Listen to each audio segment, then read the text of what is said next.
Get your free copy of the complete tutorial at www.teachucomp.com/free. QuickBooks has two account types that track the value of short-term and long-term assets. The Other Current Asset account tracks assets likely to be converted into cash or used up within 1 year. Examples of other current asset accounts include prepaid expenses and short-term notes receivable. A Fixed Asset account tracks assets your business owns that are not likely to be converted into cash or used up within 1 year. Fixed asset accounts track the value of long-lived assets with a larger value that help you in performing your business. The value of these items are expensed over the useful life of the asset, which will vary. Examples include furniture, some office equipment, computers, and vehicles. QuickBooks also has two account types that track long-term and short-term liabilities. The Other Current Liability account type tracks liabilities your company expects to pay within a year. An example would be a short-term loan. A Long-Term Liability account tracks debt your business is not likely to pay off within a year. For example, when making a major purchase for your company, such as when purchasing a vehicle, you will often take out a long-term loan. The long-term loan taken out to purchase equipment is an example of a long-term liability.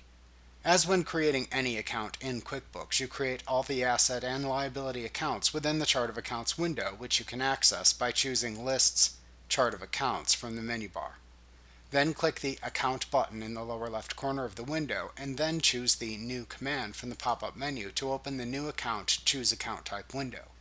In this window, select the Option button for the type of account to create. Note that for many asset and liability accounts, you may need to choose the Other Account Types option button, and then select the type of account to create from the adjacent drop-down menu.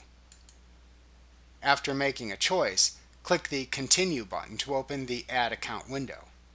Enter the name and number for the account into the fields of the same name shown. Note that account numbering must be enabled within your QuickBooks company file to view the number field. Then enter any additional account information into the Optional section. When finished, click either the Save and Close or Save and New buttons to save the account.